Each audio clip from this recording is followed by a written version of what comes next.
Salut aimables téléspectateurs, 17 mai aujourd'hui, tant de souvenirs qui s'annoncent, fidèles téléspectateurs, merci de nous suivre, merci d'être branchés sur votre chaîne. Aujourd'hui encore, la Diva revient sur ce plateau avec votre émission Analyse Plus. Je reçois encore Maître Dimi pour plus d'informations. Maître Dimi, bonjour. Bonjour madame. Alors aujourd'hui, 17 mai, beaucoup de souvenirs, qu'est-ce que cela vous rappelle politiquement? Ah oui, c'est vraiment une journée historique, on se souvient. Je me rappelle, à l'époque j'étais si jeune lorsque je voyais cette troupe être acheminée par le fait président Kabila, avec l'entrée de l'AFDEL et le départ du président Mobutu que nous connaissions avant. Oui, étant trop jeune bien sûr, mais qu'est-ce que ça nous rappelle? N'est-ce pas que le Congo est en train de pencher? La réflexion est relative. Hein. Il y a de ceux qui diront que les choses évoluent et il y a de ceux qui diront que les choses ont stagné. Mais ce qui est vrai est que c'était ça donnait une espèce d'une nouvelle vision, d'une nouvelle heure. Qu'en fait, le dictateur, appelé Mobutu, partait, a fui, et l'arrivée de M. Kabila a été vue ou compris comme étant l'arrivée d'une nouvelle heure. Mais fort malheureusement, rien n'a changé. Depuis 1996 jusqu'à plus tard qu'hier, nous avons changé que la situation est restée presque statique. L'impunité, le népotisme, la gabegie financière, vraiment beaucoup de choses n'ont pas pu changer. C'était vraiment une impulsion qui était vue dans ce sens-là, mais au contraire, c'est ce que les Quinois disent aux accords-points. C'est vraiment la chose qui est restée dans la tête.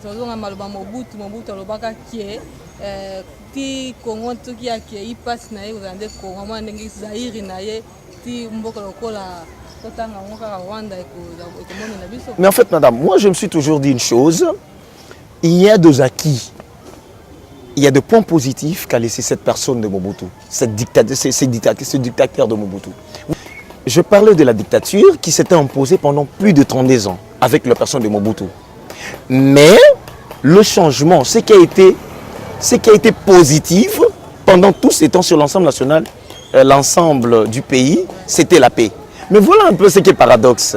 Nous disons que le dictateur est parti, c'était Mobutu, et la guerre a remplacé la place de Mobutu. Est parti avec sa paix. Oui, le dictateur est parti avec sa paix. Et cette paix-là, qui était l'acquis sur l'ensemble du territoire national congolais, cette paix-là a disparu. Et les premiers opprimés, ce sont les habitants de l'Est. Mobutu part, la guerre commence, la guerre a commencé. C'est vrai, avec l'entrée de Kabila, aujourd'hui on a eu ces gens de Maï Maï et les autres, il y a des groupes armés multiples là. Donc, le grand perdant encore avec le départ de Mobutu, c'est ça nos frères de l'Est. Les grands perdants et les grands gagnants. On revient à l'actualité, Maître Dimi.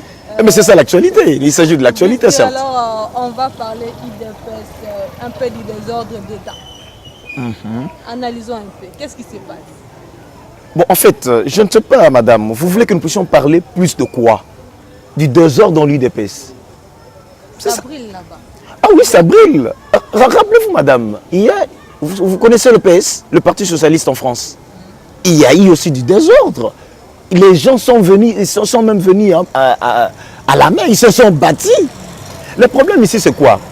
L'UDPS. Ce n'est pas l'immaturité politique, n'est-ce pas? Non, ça n'a rien à voir avec l'immaturité politique. En fait, ça, il faudrait retenir quelque chose. L'UDPS n'est pas dans la logique de la conquête du pouvoir. N'est-ce pas? Il a le pouvoir. Mais néanmoins, le parti politique, c'est un fait privé. Ok? Et lorsqu'un leader n'est plus, il est empêché, ok, par ses fonctions politiques. Il est chef de l'État. Donc il y a ce que l'on appelle dans un parti politique, il y a le positionnement, ce qu'on appelle simplement positionnement. Et c'est quoi le positionnement? C'est naturel. Je vous rappelle encore, je ne sais pas si vous êtes chrétienne, rappelez-vous encore de cette histoire, c'est encore la Bible, hein. Je me rappelle des disciples de Christ, les 3 disciples de Christ. Hein. Si j'ai une bonne mémoire, c'est Jacques, Pierre et Jean. Ils ont posé, c'était à la mort prochaine de Jésus-Christ. Ils disent, qui sera le grand parmi, qui remplacera Christ? Et ils se sont disputés.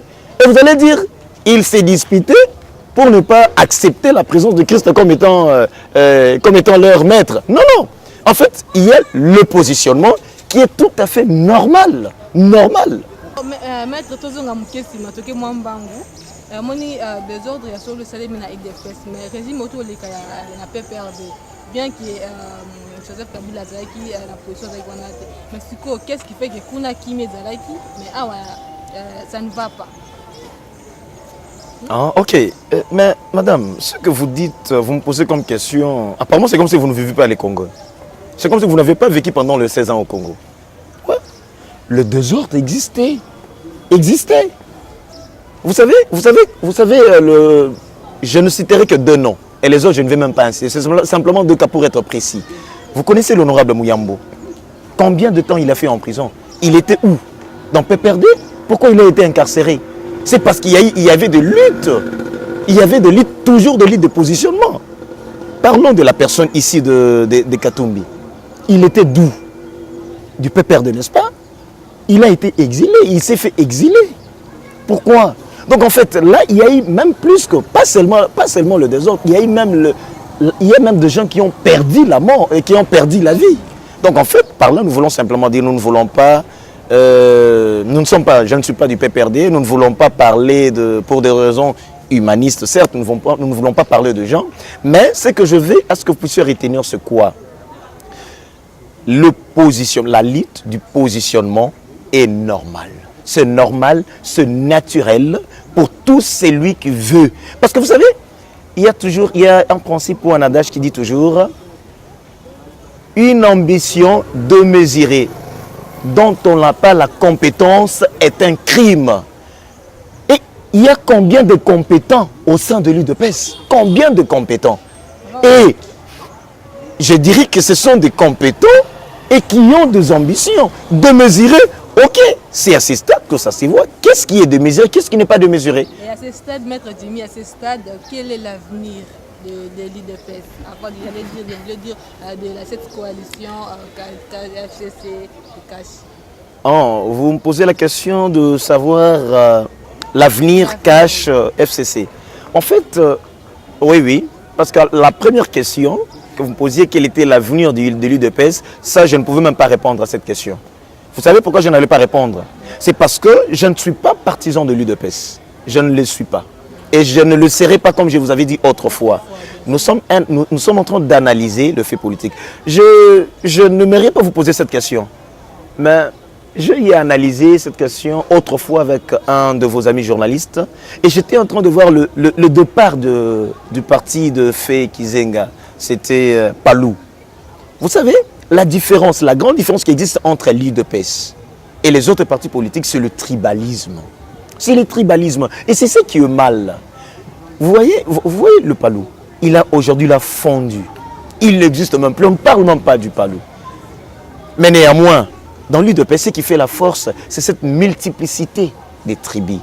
Parlons par rapport à la coalition FCC Cash. C'est une coalition que moi, ça n'engage que moi, j'ai dit c'est une vraie fausse coalition. Ça n'engage que Maître Jimmy. J'ai dit bien vraie fausse coalition. C'est-à-dire, vous pouvez expliquer? Oui, c'est-à-dire ceci. En fait, je ne peux jamais comprendre et je ne comprendrai jamais être en coalition, coalisé, mais ne pas avoir une minorité de postes de commandement. Voyez-vous, le FCC a raflé sur tout le plan. Nous sommes au niveau de gouverneur des villes, provinces de la RDC. Coalition suppose le partage. Quel genre de partage? Parce qu'ils sont de cette majorité. De quelle majorité? De la majorité présidentielle. Ce qui revient par dire, l'autorité morale de cette coalition serait qui? Serait le président Félix Tshisekedi Tshilombo. Mais dès lors que ces présidents manquent un sénateur, dès lors que ces présidents manquent plus de 2 gouverneurs, je me dis, certes, coalition, mais fausse, vraie coalition. C'est de là la peur de la sortie du gouvernement, du Premier ministre. Non, la peur ou la crainte du Premier ministre, de la sortie du Premier ministre, ne pas à mettre cela sous cet angle-là. Pourquoi je le dis?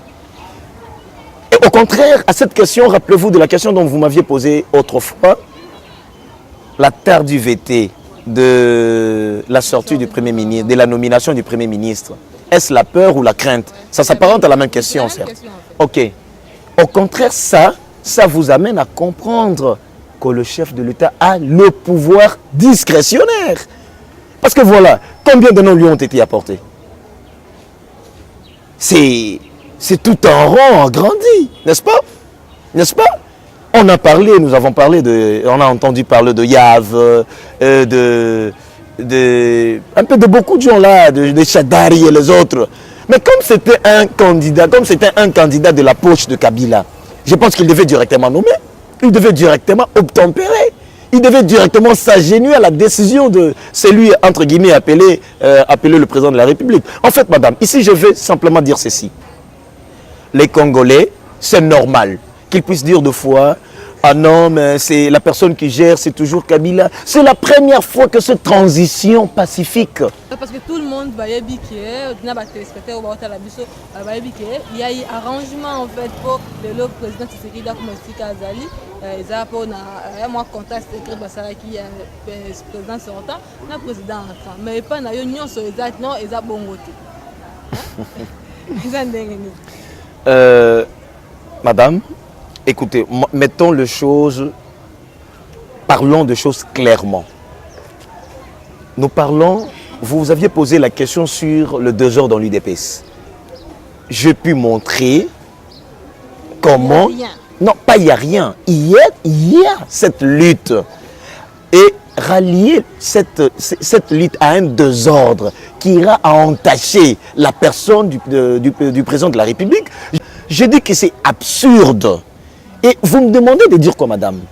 De lui coller certaines choses qu'il n'a pas faites. Non, mais écoutez, parlons un peu de ces contrats dont vous dites contrats. Vous aviez lu ces contrats? Vous ignorez qu'il n'y a rien, vous dites qu'il n'y a rien, il n'y a pas non, quelque chose, non, mais écoutez, madame, la politique n'est pas la magie. On n'est pas magicien. Je n'ai jamais été à Kingakati. Vous et moi, nous n'avons jamais été à Kingakati. Mais vous me parlez d'un contrat qui a été signé entre Kabila et Félix. C'est comme s'il y avait c'est comme si vous étiez là lorsque le contrat était en train d'être signé. Il s'agit de quel contrat? En secret. Franchement. Et là, vous diriez que je nie. Nous parlons des évidences. Ce n'est pas l'évidence et que je vois Kabila, qui n'est plus appelé président de la République par la magie des élections, et Tshisekedi est appelé président de la République par la même magie. En fait, il faudrait aussi nuancer quelque chose, madame le journaliste. Vous savez, Kabila n'avait pas le souci même de quitter ce pays, de quitter la chaise du président de la République. Il ne voulait pas. Beaucoup de gens sont en train de se dire contrat. Franchement, il ne voulait pas. C'est ça le problème. Je vous dis, si cette population-là ne s'était pas levée contre son régime, il devrait rester là-bas. Ce n'est pas un cadeau qu'il a fait à Félix Tshisekedi. Vraiment, c'est de la force de la population qui a fait qu'il puisse... Ce n'est pas la force de la population, parce que nous avons entendu qu'il y avait du Marines de l'autre côté. Alors, c'est cette paire-là. Ah, le Marix au Congo? Il y avait le Marix au Congo? Ils étaient en train de venir. Ah, ils étaient au Gabon, hein, c'est ce que j'ai entendu, au Gabon. Hein. Ah, mais ce n'est pas au Congo? Non. Et alors, acceptons, ces Marines, acceptons alors que c'était par contrainte qu'il est parti. Et comment parler alors d'un contrat dès lors qu'il y avait une contrainte derrière? Donc il n'est pas parti par volonté, il n'est pas parti par contrat, mais seulement il est parti par ce que l'on appelle contrat populaire. Donc vous confirmez qu'il y a eu contrainte, non? Ça vous confirmez, madame, qu'il y a eu contrainte? Après contrainte, arrangement. Arrangement. Mais il s'agissait de quel arrangement maintenant? Arrangement de quitter le pouvoir ou arrangement de rester au pouvoir? Non, madame. Les choses sont bien claires. Monsieur Kabila est parti, monsieur Félix l'a remplacé. Et comme c'est une chose que bon nombre d'entre nous n'ont jamais vécu, et même nos parents n'ont jamais vécu cette histoire, c'est comme Isaac Bandoto, hein? est-ce que Kabila Kei? Est-ce que Kete? Tout le monde Kabila Kuna? Non, non, en fait, il y a un ex-président et il y a un président. Je me rappelle encore d'une chose là. C'est un comédien, pour ne pas le citer, pour ne pas citer son nom. Il a parlé, il a fait rire, c'est Saï, qui a fait rire les gens en disant, en fait, au Moni, vous entendez un monsieur qui prend de la bière, ivre, un militaire qui prend de la bière, il tire de coups de balle au-dessus, et dit, ah, oh, Pena, Kabila doit partir. C'est comme si c'est Kabila qui lui a fait boire de la bière pour habiter Massa Silikolo. Non, et il y a le tapis roulant, qui, à l'aéroport, chacun met sa valise là-bas, ça bloque, elle dit, ah, bloc à 100 jours, 100 jours à Kabila, c'est comme si Tshisekedi devenait un réparateur de tapis roulants. En fait, il faudrait nuancer. Il faudrait nuancer les choses. Ouais. Oui, Maître Jimmy, parlons un peu maintenant de l'avenir de la Mouka. L'avenir de la Mouka, oui. Et franchement, vous savez, dans la Mouka, la Mouka était composée de qui? Qui sont les acteurs de la Mouka? Mais Tshilombo Tshisekedi est parmi les acteurs de la Mouka. Dès lors qu'il n'est plus, il a quitté. La Mouka reste quoi? Dès sa sortie, la Mouka avait déjà une vide. Kamere était dans la Mouka, il a quitté. Et ils ont été remplacés par qui? Et déjà, on devait déjà voir que la Mouka n'avait pas un avenir. Pour preuve, le nouveau coordonnateur de la Mouka, il s'agit de Moïse Katumbi. Et lorsque Moïse Katumbi, étant coordonnateur, dit que les élections sont passées, la Cour constitutionnelle a validé, je ne suis pas dans cette logique de vérité des urnes. Et que, je ne dis pas subalterne, et que ses pairs, entre autres, Fayoulou, qui dit que qui continue à crier vérité des urnes. Le désordre réside où? Maître Jimmy, vous avez trop parlé, alors qu'il reste 3, 2, n'importe quel chiffre. Alors dites-nous un peu l'avenir de la Mouka. Oui, en fait, je ne vois pas, sincèrement, je ne vois pas un avenir radié pour la Mouka. La Mouka doit porter encore un autre nom qui serait Koufa. Normalement, c'est ça. Parce que la Mouka, voyez-vous, le coordonnateur dit « Je suis dans la logique d'une opposition constructive, républicaine. » Tandis que l'autre est dans la logique de la vérité des urnes. Or, nous savons bien les grands chercheurs de vérité des urnes. Vous le connaissez, madame? Il est mort. Le prof Tshisekedi, il est mort. Hein? Il a même prêté serment chez lui. Vérité des urnes, impérium. Lui, il n'a cherché que l'impérium. Voyez-vous? Mais celui-ci a accepté cette vérité des urnes. Pourquoi? Parce qu'il était parti devant la Cour constitutionnelle. Il n'y a plus la question de vérité des urnes. La question, la Mouka est une question, plutôt l'avenir, la Mouka est une question passée. Est une question passée qui n'existe même pas. De là, je voulais faire encore un petit recul. Hein, parce que lorsque vous aviez parlé que tout était blanc, hein, n'est-ce pas? Chez Félix, tout était blanc. Non, non. Cherchons à condamner là où il y a à condamner. Cherchons à applaudir là où il y a à applaudir, madame. Voyez-vous? Nous sommes, je suis, au-delà d'une analyse politique, je suis, vous me connaîtrez encore, sous une autre casquette. Donc il y a des choses à condamner. Et s'il faut condamner, on condamne. S'il faut applaudir, il faut applaudir. Parce que dites-nous un peu, vous dites que s'il y a à applaudir et à condamner, maintenant vous condamnez quoi? Condamner quoi? Parce qu'il y a des désordres dans l'IDPS et de l'autre côté de la Mouka. Maintenant, qu'est-ce que vous dites? Le désordre à l'IDPS n'a rien à voir avec le président de la République, Félix Tshisekedi. Dès lors qu'il n'est plus de l'IDPS, il est le président de la République.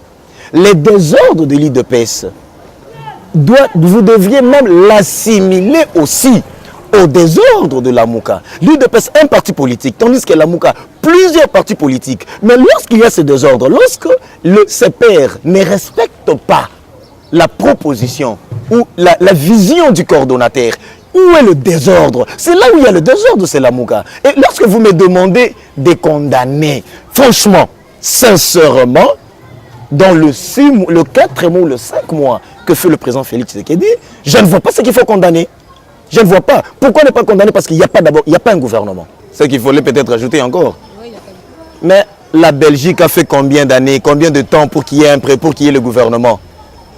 Et le problème ici, c'est de voir la personne qu'il faut à cette place. Madame, pour le problème du gouvernement, il n'y a rien à condamner Félix. Il démontre d'ailleurs son pouvoir discrétionnaire. C'est ça que j'avais dit. Il a un pouvoir.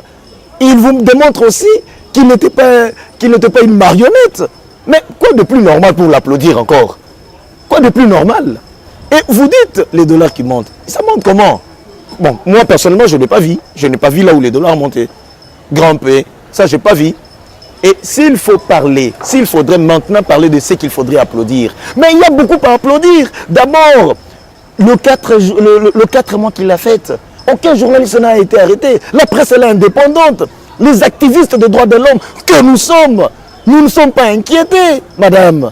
Et à part tout ça, il y a d'autres avancées. Il a tenu. Avez-vous déjà vu un séminaire pour le gouverneur? Jamais au Congo. Mais il y a un séminaire avant d'entrer en fonction. Vous passez d'abord par un séminaire. Et il dit quoi encore, madame? Voilà ce qu'il faut encore applaudir. Il dit quoi? Vous êtes gouverneur, pas 5 ans, hein, comme vous aviez été élu. C'est pas 5 ans. Il y aura toujours une sanction. Chaque 3 mois, une évaluation, sanction. Vous ne voulez pas, vous allez suivre les autres à la prison. Non mais madame, soyons objectifs, soyons objectifs et aussi soyons optimistes. Il y aura à condamner, certes, parce qu'il est imparfait, mais pour l'instant, il n'y a rien à condamner. Il n'y a rien à condamner. Alors, Maître Dimi, l'apparition de Mouanansé. L'apparition de Mouanansé, c'est encore un problème? Qu'est-ce que vous pensez de ça? Il a disparu, puis il est réapparu du côté de l'autre opposant, je ne sais pas trop. Mais comment vous pensez de ça? Bon, en fait, ça n'engage que moi. Hein. Je n'ai jamais considéré... non, pas mon ancien, mais l'apparition le président du CNSA, Olenga Koyi, moi je ne l'ai jamais considéré comme étant un opposant. Hein. Je le trouve comme étant un opportuniste politique. C'est un opportuniste. Et il a fait son temps, il continue à faire son temps. La réapparition de mon ancien, ouais. Mais quelqu'un qui était fugitif, parce qu'il il devait être arrêté partout, il est allé sous un abri sûr. Il réapparaît. Voilà encore de plus comment il faut applaudir le président Félix. Ça y est, à applaudir. Donc tous les fugitifs commencent à réapparaître. Tous les fugitifs exilés ont leur passeport. Il y a même Katoum qui a dit il revient le 20 mai. Il y a les autres qui commencent à dire non. Et voilà. Non mais madame, il y a à applaudir. Jet privé survolé la surface RDTT. Parce que Moïse Katoum même devant le jet. Alors ça la bonne, on m'a donné un avion public. Mais il y a un anité pour mettre un avion public. Félix, il y a quelqu'un qui a Kati Boatou, qui est le naufrage de Salomé, qui a Boatou. Là où Mobutu n'a jamais traversé, il y a Kati Boatou. Et lui, il faut attendre la jet. Il est dans la période où il doit d'abord maîtriser la sécurité. 18 ans. Mais pourquoi jet privé est sur... Il n'y a pas d'homme spécial au Congo. Commençant par lui-même, le chef de l'État, il a montré qu'il n'est pas spécial. Qui doit seulement servir un jet privé? Vous savez, il y a beaucoup de choses qui se passent dans la clandestinité. Le grand mal, madame, serait ceci. Monsieur X ne revient pas au Congo. Vous voyez, là on le rendrait apatride. Il n'y a pas d'apatride au Congo. Revenez au Congo, jet privé, ok. Ça, d'abord, pour votre information, je n'ai pas tous les données hein, sur le jet privé ou pas, mais seulement je réponds directement pour dire le grand problème est qu'il revienne dans son pays, la chose qui lui était interdite. Le président Félix doit maîtriser tous les coins, toutes les stratégies de son pays. Et s'il dit pas jet privé, il a des raisons. Il a des raisons qui lui amènent à dire ça. Et ce sont des raisons spontanées, ponctuelles et peut-être dosées à un certain moment. N'oubliez pas qu'il est le chef. Le chef n'est pas à confondre un dictateur. Non. Mais néanmoins, c'est une période probatoire. C'est une période où il doit avoir la maîtrise, la main sur tout ce qui est dans son pays. Alors, Maître Dimi, on est arrivé à la fin de cette émission.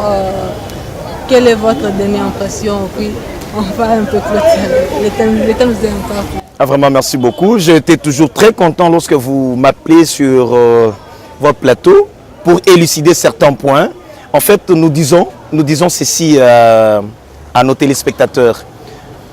c'est quelque chose de nouveau qui est venu, l'alternance au pouvoir. Cette alternance, c'est un acquis. Nous devons faire tout pour accompagner ces chefs de l'État dans tout ce qu'il a proposé de bien, de ce qu'il fera dans les 5 ans. Mais c'est dans ces failles qu'on retirera certaines choses à pouvoir lui remettre à l'ordre.